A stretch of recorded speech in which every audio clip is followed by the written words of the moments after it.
Assembly ఆవరణలో ఏర్పాటు చేసిన కంటి వెలుగు స్టాల్ వద్ద ఎమ్మెల్యేలకు మంత్రి హరీష్ రావు పరీక్షలు చేయించారు. ఈ సందర్భంగా కంటి వెలుగు ప్రాముఖ్యతను మంత్రి వివరించారు. ఈ పథకం ద్వారా పేద ప్రజలకు ఎంతో లబ్ధి కలిగించే అవకాశం ఉందని ఎంఐఎం ఎమ్మెల్యే తెలిపారు. ఇక శాసనసభ ఆవరణలో కంటి వెలుగు కార్యక్రమాన్ని ఏర్పాటు చేసినందుకు సీఎం కేసీఆర్ను మంత్రి హరీష్ రావు ఎంఐఎం నేత ఎమ్మెల్యేలు అభినందించారు.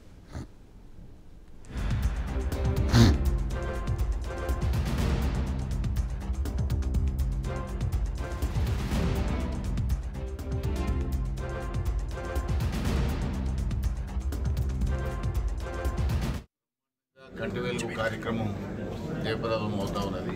నిన్నటి వరకు రాష్ట్రంలో 27,43,348 మంది కంటి పరీక్షలు చేయించుకున్నారు.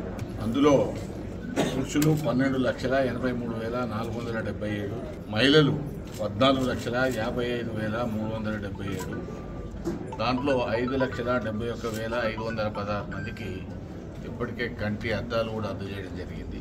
దూరపు చూపు ఉన్నటువంటి వాళ్లకు మరొక 3,90,404 త్వరలోనే కంటి అద్దాలు ఈరోజు శాసనసభ ఆవరణలో గౌరవ శాసనసభాపతి పోచారం శ్రీనివాసరెడ్డి గారు, గౌరవ వైద్య ఆరోగ్య శాఖ ఆర్థిక శాఖ మంత్రులు హరీష్ రావు గారు, గౌరవ R&B అండ్ లెజిస్లేటివ్ అఫైర్స్ మంత్రి ప్రశాంత్ రెడ్డి గారి నేతృత్వంలో శాసనసభ్యులకు, శాసన పరిషత్ సభ్యులకు, తర్వాత కంట్లకు సంబంధించినటువంటి పరీక్షలు చేయించుకొని ప్రభుత్వం అందిస్తున్నటువంటి ఈ కార్యక్రమాన్ని మరి మీరందరూ కూడా పాల్పంచుకోవాలని ఈ సందర్భంగా ప్రత్యేకంగా గౌరవ ముఖ్యమంత్రి కేసీఆర్ గారికి ఉభయ సభల తరఫున మేము ప్రత్యేకంగా ధన్యవాదాలు కూడా తెలియజేస్తా ఉన్నాం.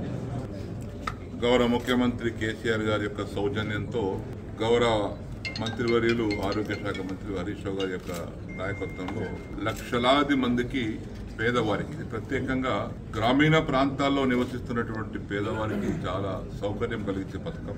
ఎందుకంటే మేము కూడా గ్రామీణ ప్రాంతాలకు వచ్చినటువంటి వ్యక్తులం కాబట్టి చాలా మంది సంతోషంగా స్వచ్ఛందంగా పాల్గొంటూ ఉన్నారు. చాలా మంచి పథకం. ఈ దేశంలోనే ఒక గొప్ప పథకంగా ఈరోజు పేరు ప్రఖ్యాతి గాంచింది. ఇతర రాష్ట్రాల వారు కూడా దీన్ని అనుసరించేటువంటి పరిస్థితి కూడా కలుగుతూ ఉంది.